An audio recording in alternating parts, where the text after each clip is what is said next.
Hello watch enthusiasts! Now this month we've seen a very large number of watches released, from vintage style dive watches from Doxa and Zodiac, to a number of very interesting pieces from Omega in very special editions.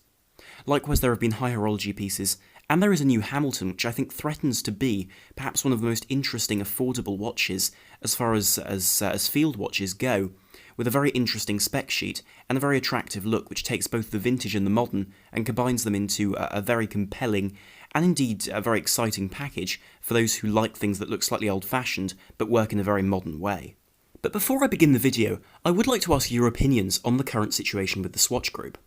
As they've recently announced they will no longer be attending Baselworld, or at least for the foreseeable future in 2019 they will not be at Baselworld. Now this includes brands like Omega, Longines, Tissot, Blancpain, Breguet, and so on, in fact the list goes on. And so this will certainly leave a very, very large gap in the exhibition at Baselworld 2019. So I'm very curious to hear what you think of this, because the reasons for this have been put down to the fact that they're unwilling to modernise, that Baselworld is unwilling to see change and to adjust to this, and so as a result the Swatch Group doesn't want to be involved due to the politics of the situation. And as someone who goes to Baselworld, or has gone to Baselworld for the last couple of years, I have found that it's very difficult for someone who's not a member of the press to see any of the watches in person, or indeed to be able to interact with the brands. And so I'm making no predictions with regards to what the impact of this change will be on Baselworld, or indeed simply in terms of the watch industry as a whole. But I'm very curious to hear what you think in the comments down below of this change, and indeed what you think this will do to the industry, and indeed whether Baselworld will continue in the same way, or if major changes are on the way. And of course Baselworld have put out a very reasonable defence, but not knowing anything more on the situation from my perspective, I don't want to say anything clear because I simply don't know. But I really am curious to hear what you think. Now the first watch I'd like to speak about is an interesting piece because it shows possibly one of Hamilton's best releases to date, in terms of being an extremely versatile watch, but one with one of the most complete spec sheets I think I've seen in a long time. Now this watch is the Hamilton Khaki Field Day Date, and that name will be familiar to a great deal of you, because of course Hamilton have been making this model with different dial variants for a very long time. And this model continues that style, however now features the same dial, or at least a variation on the dial, created for their 38mm hand-winding Khaki. And whilst that watch has enjoyed a great deal of success, because of course it's really bring the Hamilton Khaki back to basics, and back to its original format, this watch creates an interesting hybrid between the modern and the old-fashioned, but whilst keeping Hamilton's spirit at heart. Now the watch is stainless steel and is fully brushed, as you can see, around the sides of the case, and indeed down the lugs and around that bezel which protects the crystal very effectively. And this is housed in a 42mm case, which is up 4mm on the 38mm manually wound version, but I must say for the specifications this watch has, it's very well considered. In addition to that, one has to remember that the proportions have changed, because on that manually wound version it has the very traditional long lugs seen on this style of watch, whereas by contrast this is a more conservative style with shorter, more heavily curved lugs, which will fit more wrists more readily. One very beneficial feature of this new case is the fact that water resistance is now up to 10 atmospheres, or 100 metres. This means you can swim with the watch without any real concern, and use the watch in any sort of humid situations without any danger of humidity or water ingress into the case that would damage the movement. And you'll notice the branding on this watch is also very much of the modern Hamiltons, with the modern logo seen on the crown as well as on the dial, with the modern Hamilton writing, which may not be to everyone's taste, but personally I think is an interesting transition from their older watches into their modern line. One aspect which I was extremely pleased to see on this watch was the fact that they've now featured an anti-reflective domed sapphire crystal. And this is quite rare for this price range, but it's rather appealing to be able to see a watch with an anti-reflective crystal. And whilst this may not be to the levels of Omega, for example, where they have their fantastic double-sided anti-reflective coating, the fact that this crystal and its coating is available for under £800 is very impressive and provides a great deal of scratch resistance and a very high level of legibility, which of course is crucial to one of these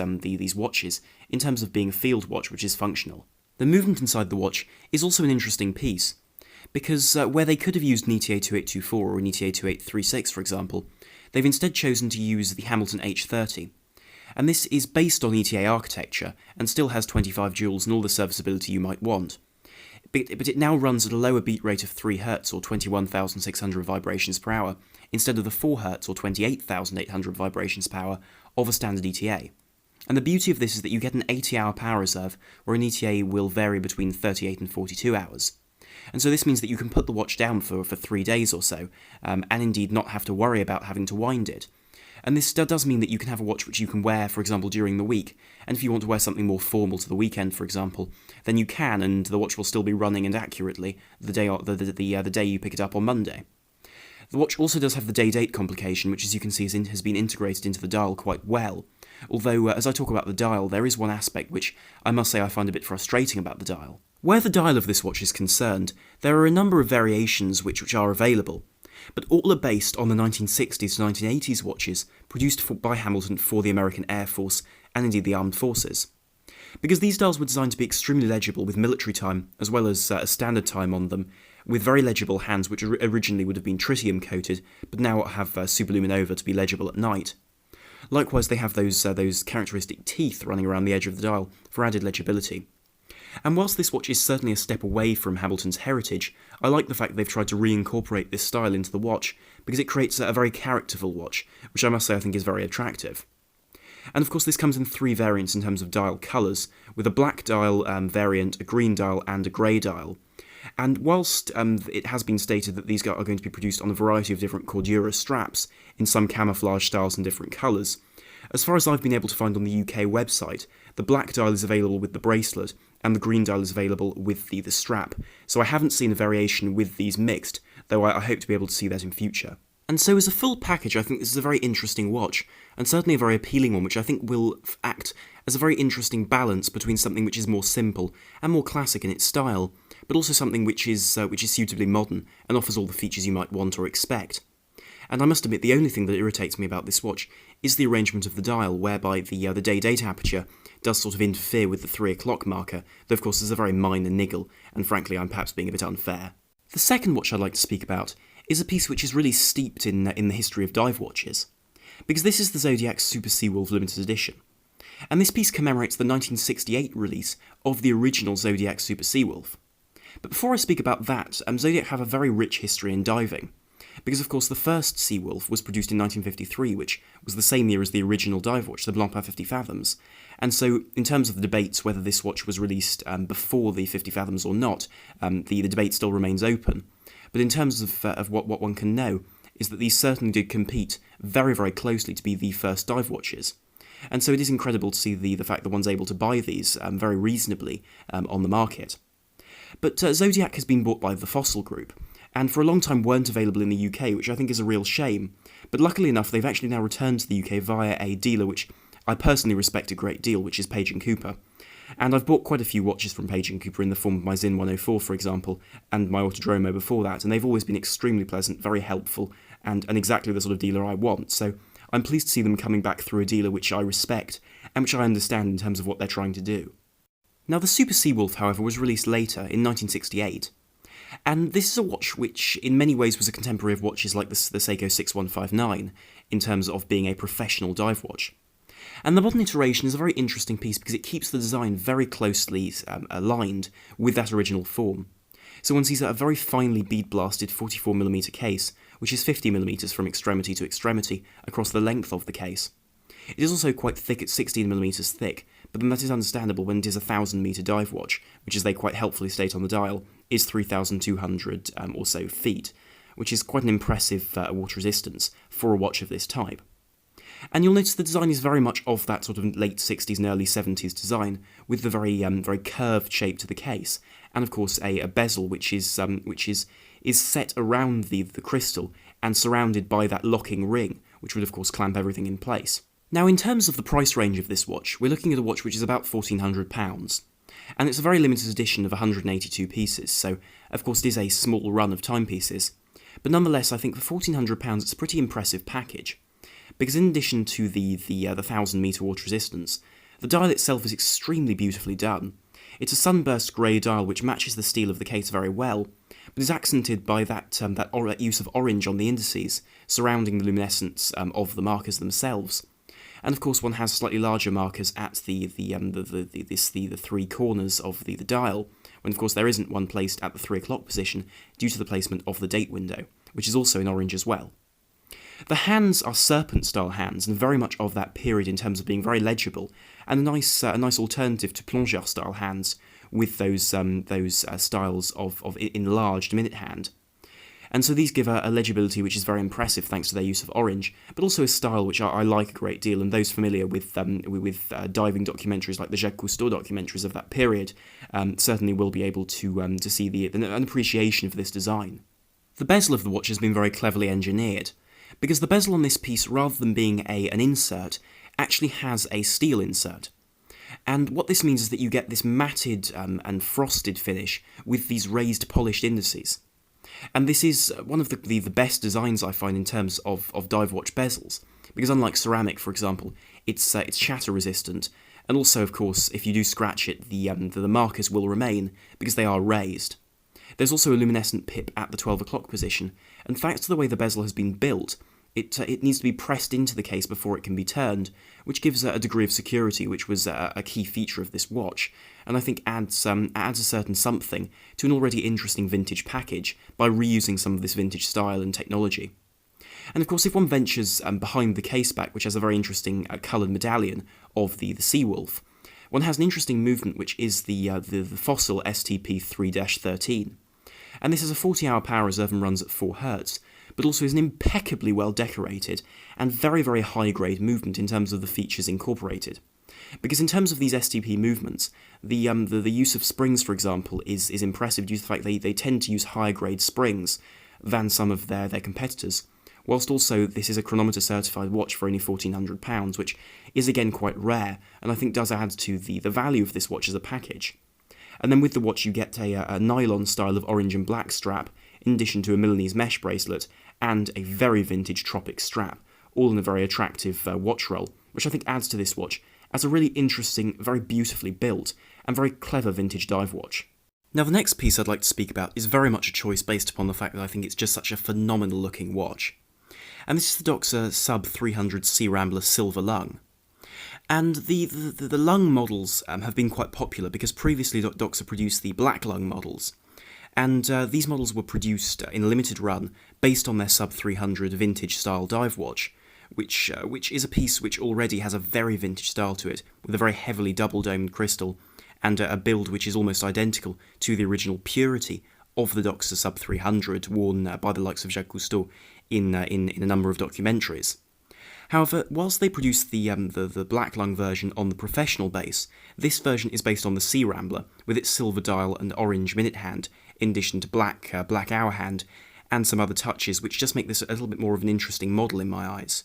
And this watch is fundamentally very similar to the original, in terms of being produced with exactly the same case as the current 300, with 30 atmospheres of water resistance, so that's 300 metres as per the Sub 300 name, with a 42mm cushion-style case, which is only 12.3mm thick, which I think is very impressive for as professional dive watch as this.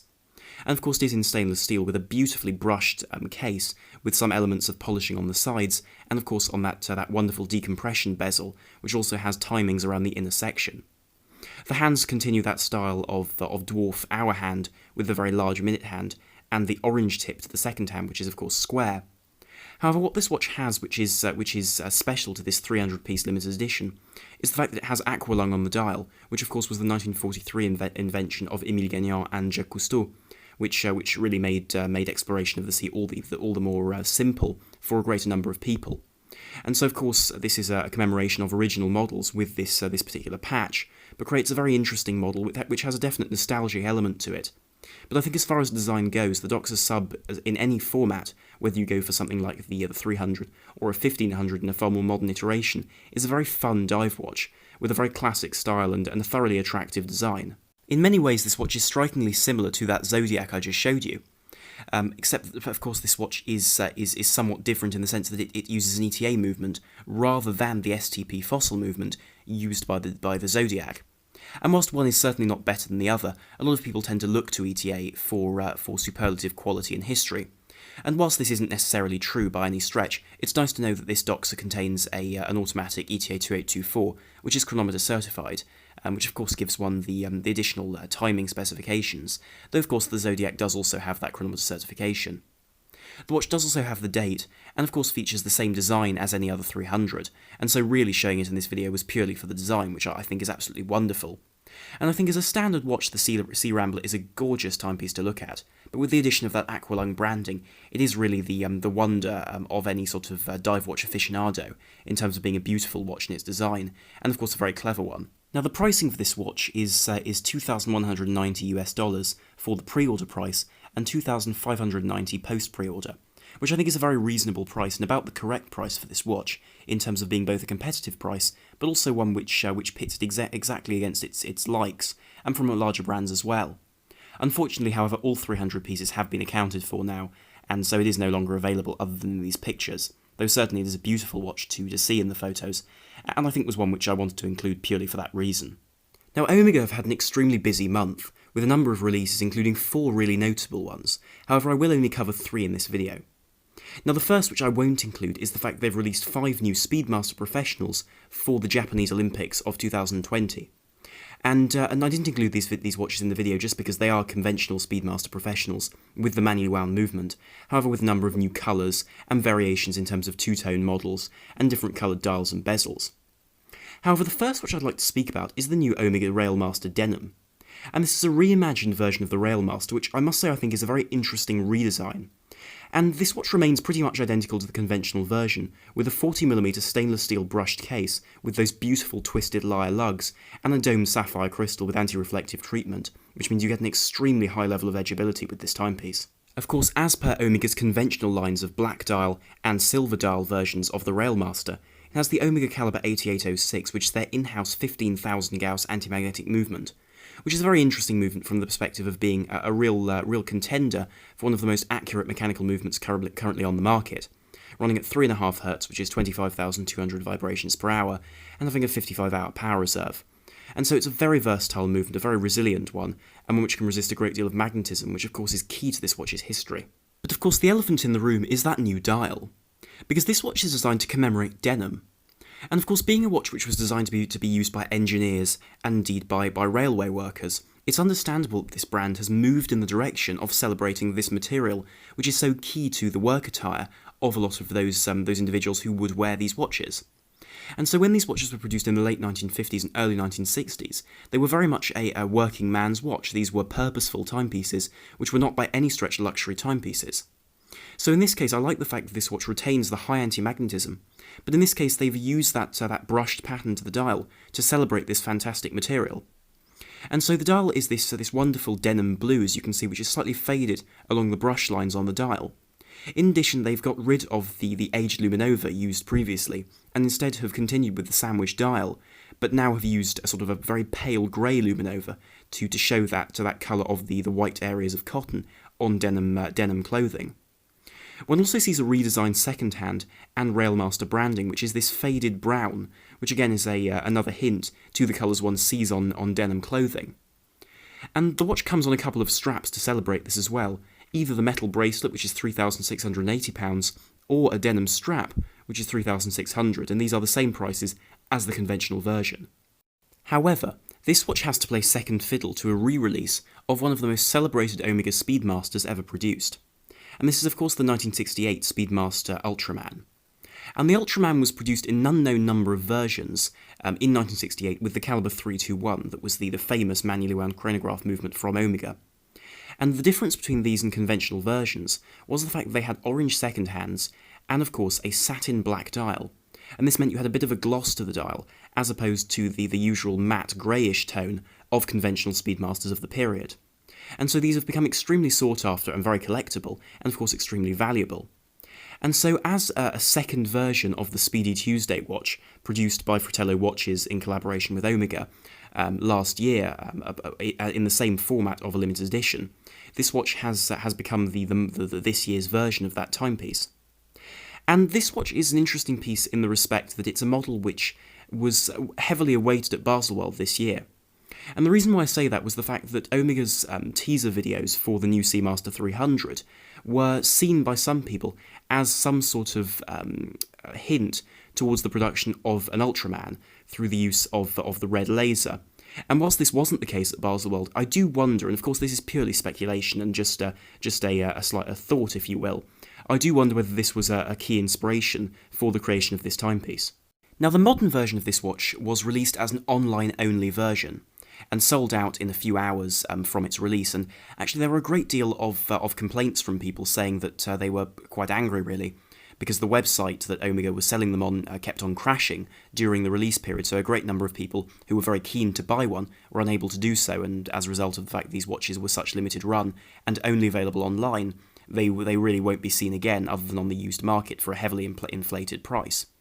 But I feel before I speak about the variations in the modern version, I should just speak about why it's called the Ultraman. Now, the reason why it's called the Ultraman is because it's a piece which was originally seen in 1971 in the Japanese sci-fi series The Return of Ultraman. And as a result, it became a sort of a cult watch in that respect. And in fact, the original appearance in that programme was important in terms of shaping the way this modern version looks. Now, the modern watch uses the same frame and basic outline as the conventional professional. It features a case which is 42mm in diameter and features the same asymmetrical design with brushed and polished elements as the standard model. As well as that, one sees the conventional Hesselite crystal, which adds to the vintage element of this watch, and of course gives it a more warm appearance. And inside it has the very well-tested caliber 1861 manually wound movement, which is of course a key characteristic of the modern moonwatch. However, things have changed with regards to aspects such as, for instance, the crown. Because on the crown one sees a very fine-toothed crown which is designed to resemble the crown on the original watch and not the larger, more bold modern version. And in addition to that, one sees the old-fashioned Omega logo on it and not the modern one. This aspect is continued on the dial, where one sees an applied old-fashioned Omega logo, and of course certain elements have been changed. Notably, the dial structure itself has changed on the basis that it is now a layered dial. So the outer edge of the dial is lower than the centre, which is again something which was key to those older references. Likewise, one sees slightly aged luminova on the indices as well as the hands, whilst the second hand is of course in orange without that luminescent pip on it, and has a black stripe down the centre. To match this orange, there is orange on these the small squares on every 5-minute marker, in addition to the Speedmaster logo,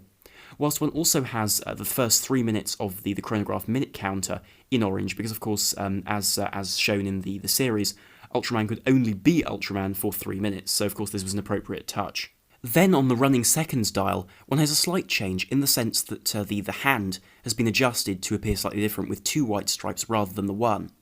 But most crucially is the fact that when one turns the light out and uses the included UV torch which comes with the watch, and also is a tool for changing the strap because it comes with a couple of different strap options both with this black and orange theme, one sees the Ultraman helmet appear in orange on that subdial, which I think adds a certain touch of something which isn't immediately visible, but to the collector or aficionado, it's something rather neat to be able to see. And of course, orange is also seen on the tachymètre writing on that bezel. And so whilst I appreciate this limited edition of 2012 pieces running for £4,750 was a frustrating matter for a lot of people who couldn't get their hands on one, I think that Omega did a very good job of designing what could easily have been a very naff and somewhat forgettable limited edition. And so I'm pleased to say that they've done a good job of coming up with a clever idea for an attractive watch, and one which I think will certainly be very collectible on the used market. However, the real heritage of the Speedmaster is celebrated in another version produced by Omega earlier on in the month, and this was the release of their 1913 chronograph. And this piece was released without a great deal of fanfare originally, but very quickly gained a great deal of press, presence, and publicity. And this is a piece which is 47.5mm in diameter, and is designed to reuse 18 calibers that Omega had sitting around, which were their first movements used in wristwatches as far as chronographs went. And so here one has a very, very interesting piece, which is not a vintage watch by any stretch, but is a reworked vintage movement in a modern case and a modern build, but produced in the most classical of ways. Now, of course, these movements are quite large because of the era, and because of the fact that most of these movements were designed to be in pocket watches. And so these are 18-line movements from 1913, and Omega have done an extremely clever job of effectively disassembling them, modernising them in terms of removing all the cogs, recutting them and restoring them. They've also done a very, very good job of redecorating the movement, And also, in order to increase the longevity and make these movements genuinely usable, they've added jewelling where there wasn't jewelling previously to avoid the bushes from wearing out, where originally they would simply have been brass. And so they've recut these with extremely high precision and replaced a lot of the areas of the movement with these jewels on the bearings. Of course, the movement of this watch is very much the centrepiece, and with its 18,000 vibrations per hour chronograph, with of course the running seconds on the left, and then of course having that 15-minute chronograph on the right, it's very much a movement of the past, but I do love the way they've been able to rework it to a modern standard of wearability, and indeed in terms of being a watch that will function on a daily basis, due to the fact that they've reworked it. It is remarkable bearing in mind the fact that this caliber is over 100 years old, and hasn't been remade, but rather this is a set of 18 watches, because they had 18 movements. But if one looks past the wonderful movement at the rest of the watch, the dial is a grand feu enamel style of dial in 3 pieces, so one sees that the standard centre of the dial in terms of having the 12-hour markers and 24-hour markers is a single grand feu dial, into which the 2 subdials have actually been cut with water, and then of course inset into those are 2 smaller grand feu enamel subdials, which are designed to match but also sit slightly lower in the dial than the rest of the dial, to give contrast and a bit of additional craftsmanship and work. And of course the hands are thermally blued to give that wonderful, rich and a very complex colour. Now the case of the watch, including that wonderful hunter-style opening case back, is made of 18-karat white gold. In addition, in order to celebrate Omega's modern pieces, it has a Sedna gold crown in addition to a Sedna gold mono pusher at 6 o'clock. And I find this an interesting contrast at 47.5mm to just what a delicate movement it is, with early models of temperature compensation, for example, with the balance made out of effectively what we would modernly recognise as a bimetallic piece. So one has 2 different metals, which depending upon the temperature expand or contract and thus change in size, so the balance actually adjusts to its temperature, which is very impressive. But due to the fact that this watch is only being made in 18 pieces, the price is pretty eye-watering at 120,000 Swiss francs. And I must admit though, I have little trouble and problem with this, because I'm sure Omega will find buyers for all 18 of them, bearing in mind the fact that these are very much collector's pieces, and there are a great deal of collectors who will be willing to spend that much on one of these pieces. And of course, bearing in mind there are only 18 pieces being made, I can see why they wanted to price them in such a way, bearing in mind how much work they had to do on such a small scale. But even so, it is of course an extremely large amount of money, and as a result is in my case not something that if I had the money I would invest in. Though of course they are beautiful watches and a wonderful celebration of watchmaking. Now before I end the video, I would like to touch on one final watch.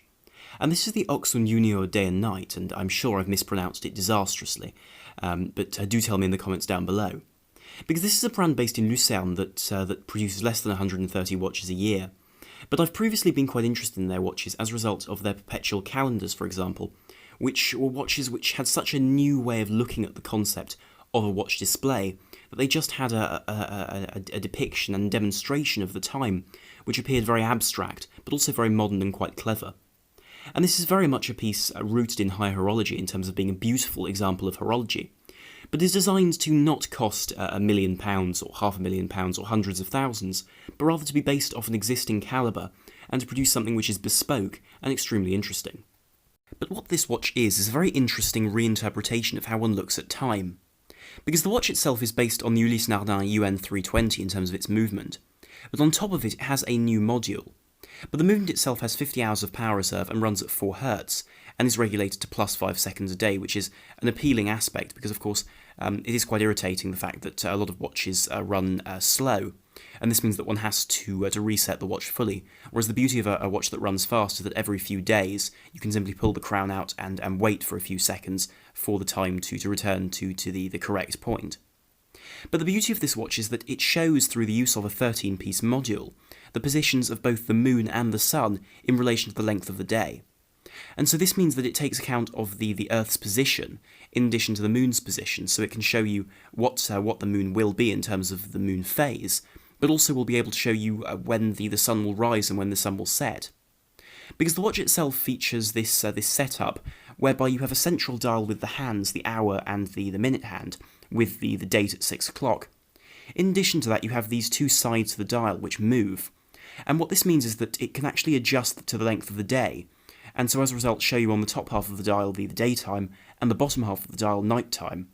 And so as I've said, these adjust depending upon the length of the day.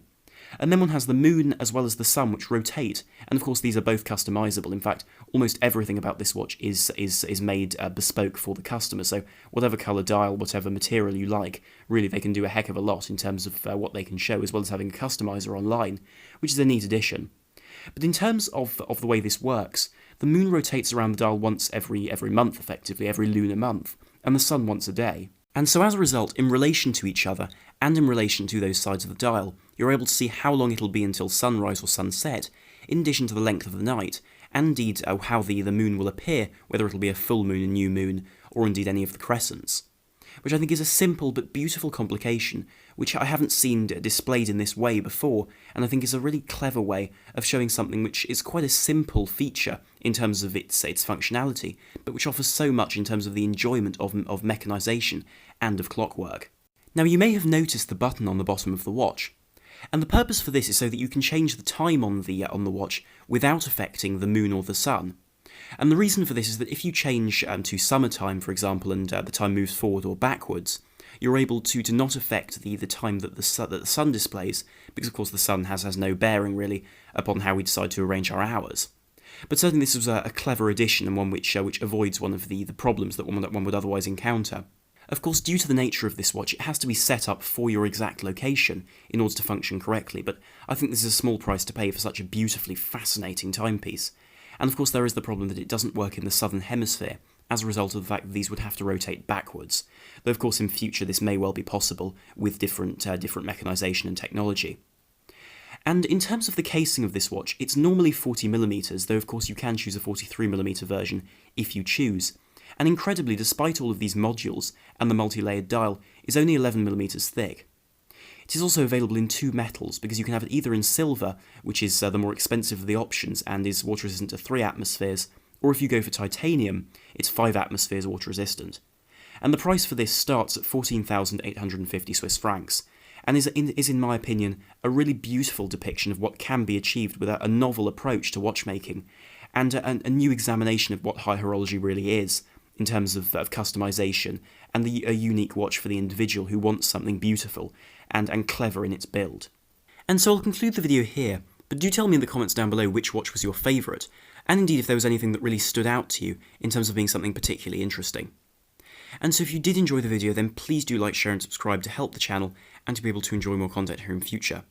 So thank you very much for watching. This is Arm on the Watch Guy, out.